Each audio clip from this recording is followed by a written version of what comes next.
हम लोग पढ़ने जा रहे हैं क्लास 12th का चैप्टर नंबर 7 समाकलन।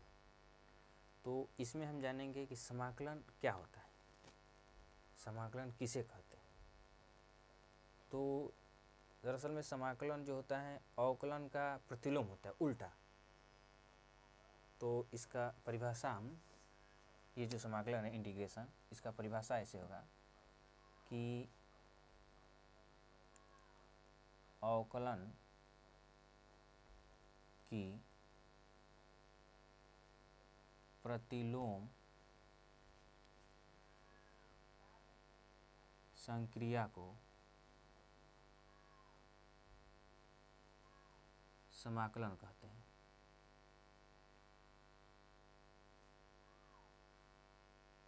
संक्षेप में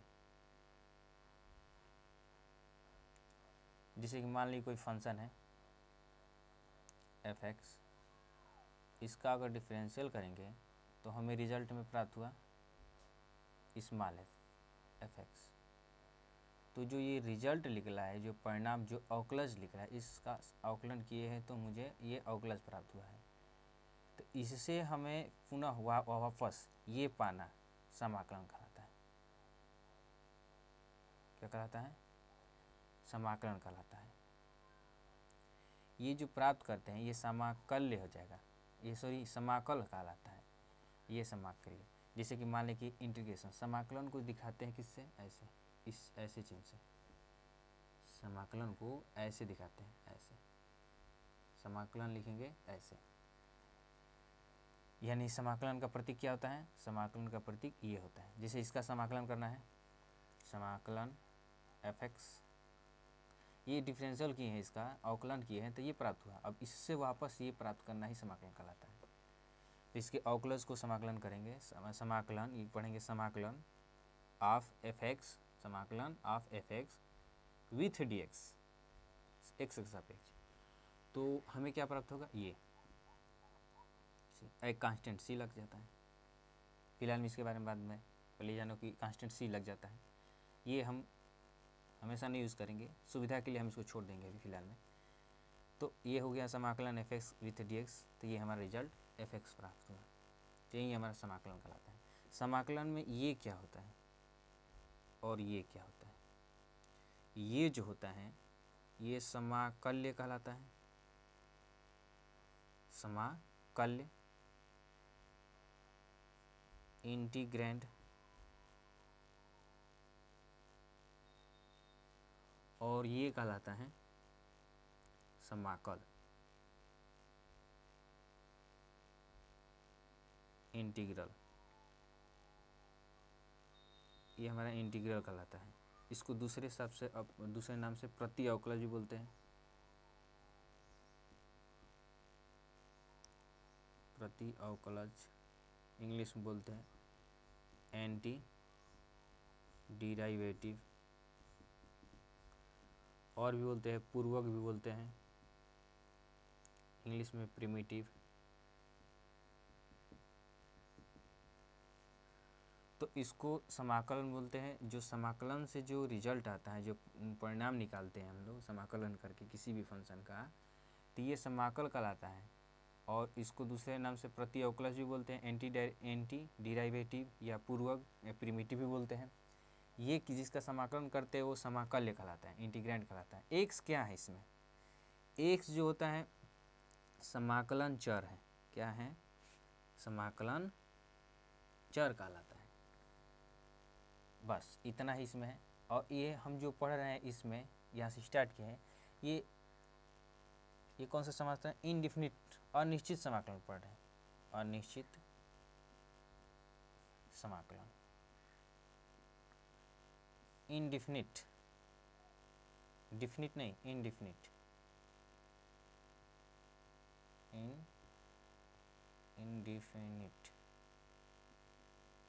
इनडिफिनिट इंटीग्रेशन,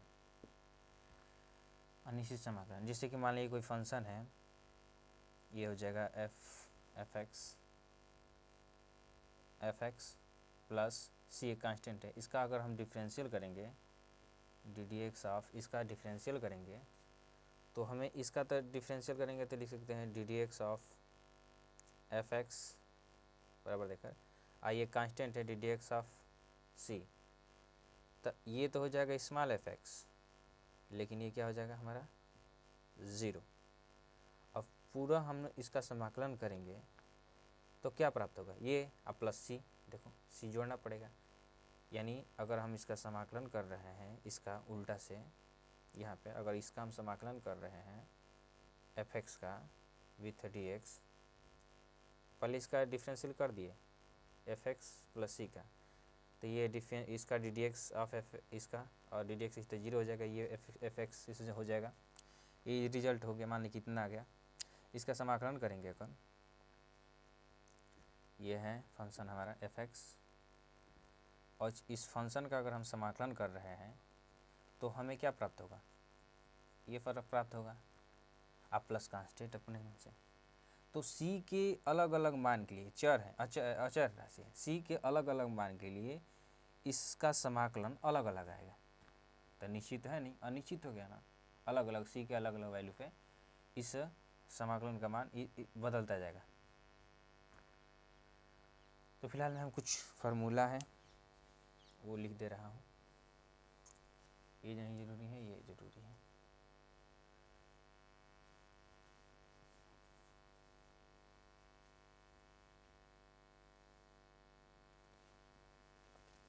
जैसे कुछ फार्मूला है, जैसे कि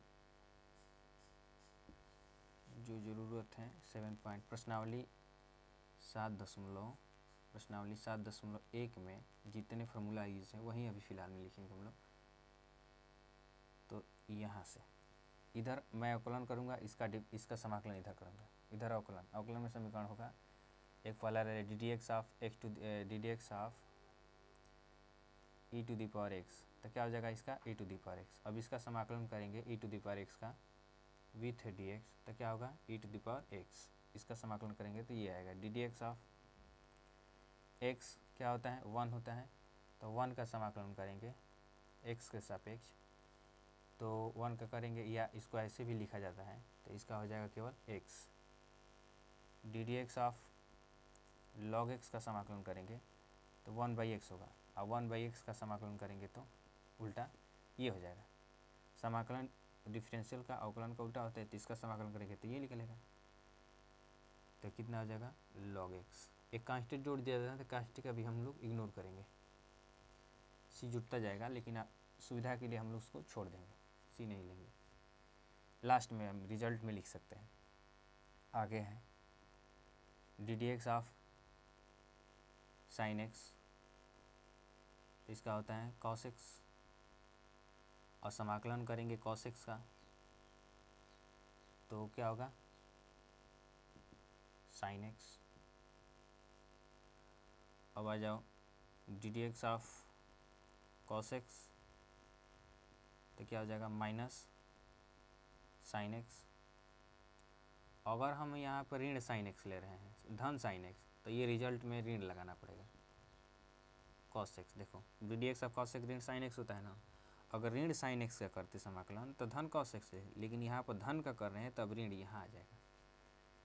अब आगे हैं d d x of tan x sec square x, समाकलन sec square x with d x, कितना हो जाएगा tan x। D d x of cosec x, तो क्या हो जाएगा minus cosec x d d x of cosec x बराबर क्या होता है minus cosec x into cot x. तो समाकलन करेंगे cosec x into cot x with d x. देखो इसका समाकलन ऋण होता, अगर इस ऋण लेते यहाँ पे तो धन में आता, लेकिन यहाँ पर ऋण नहीं लिए है ना, तब ये वाला ऋण रिजल्ट ऋण हो जाएगा। तो और थोड़ा इधर करके लिख दे रहा हूँ मैं, समाकलन cosec x into cot x with d x बराबर माइनस कोसेक एक्स फॉर्मूला है d d x of sec x, क्या होगा sec x into tan x. तो समाकलन sec x into tan x with d x बराबर क्या हो जाएगा इसका सेक एक्स।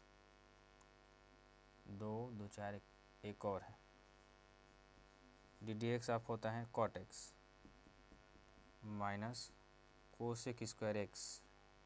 तो समाकलन करेंगे किसका कोसेक स्क्वायर एक्स का विथ डी एक्स, तो केवल हो जाएगा माइनस कॉट एक्स। क्यों माइनस होगा क्योंकि ऋण का करते समाकलन इसका तो ये लिखते डायरेक्ट धन कॉट एक्स, लेकिन यहाँ पर ऋण नहीं लिए हैं धन लिए तो ये वाला ऋण हो जाएगा, रिजल्ट हमारा ऋण हो गया। ई टू दी पावर एक्स हो गया लॉग हो गया, बस इतना ही है कॉन्स्टेंसी। हाँ एक और है कि समाकलन x to the power n, समाकलन x to the power n with d x, तो इसका हो जाएगा x to the power n x घाते एन का समाकलन घात में एक जुटता है और बटा में यही घात नीचे भी जो लिख देंगे N plus one.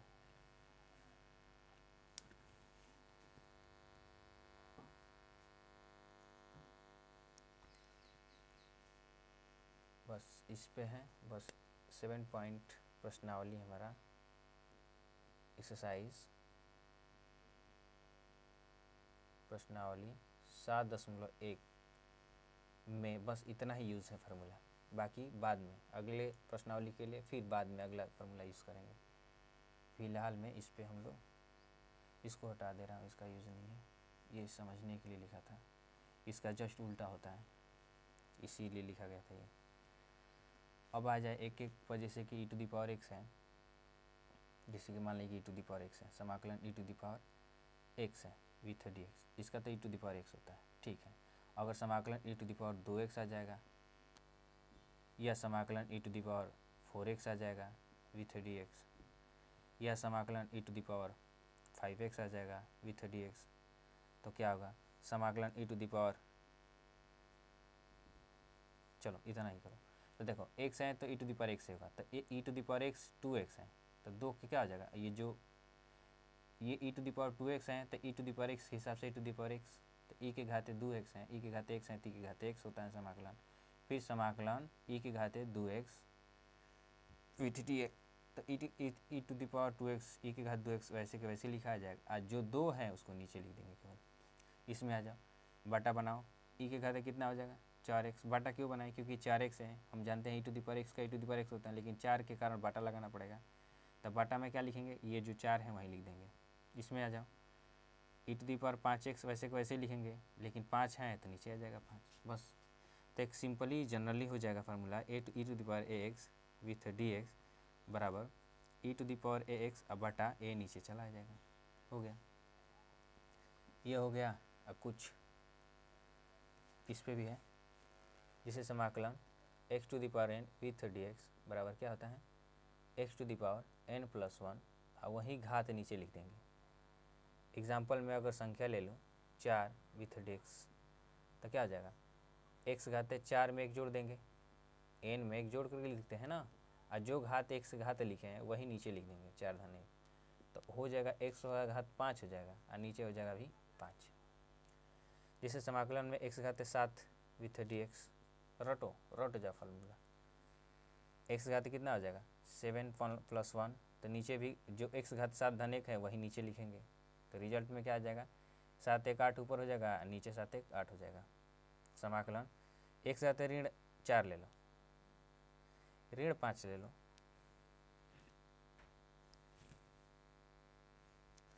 With d x, तो ये हो जाएगा x to the power -5 plus 1, नीचे हो जाएगा -5 प्लस 1, तो ऊपर हो जाएगा एक्स घाते -5 में से गया -4, -5 में से गया -4, तो माइनस आगे लगा दो बटा 4 नीचे लिखो, और ऊपर से भी नीचे आ जाएगा तो घात धन हो जाएगा, एक्स घाते धन 4 हो जाएगा, ऋण 4 घात है तो नीचे आता है तो धन हो जाता है, धन 4 हो जाएगा। एक दो एग्जाम्पल और लो, एक एग्जाम्पल और लो ऋण वाला, -9 है विथ डी एक्स है, तो क्या करेंगे ऊपर हो जाएगा एक्स घाते -9 धन 1 9 में 1 जुटेगा और जो पावर हैं जो घात हैं उसको ही नीचे लिख देते हैं। ऐसे डिफरेंशियल के लिए ऐसे समाकलन के x⁴n के हिसाब से सूत्र है। ये हो जाएगा x घाते कितना हो जाएगा, -9 में से गया -8 और ये -8, तो माइनस x घाते ऊपर से नीचे आएगा, 8 तो पहले से है और ऊपर से आएगा तो ऊपर 1 हो जाएगा, नीचे आएगा तो x घाते -1 8 हो जाएगा। बस इतना ही। इसके बाद प्रश्नावली का क्वेश्चन किया जाएगा।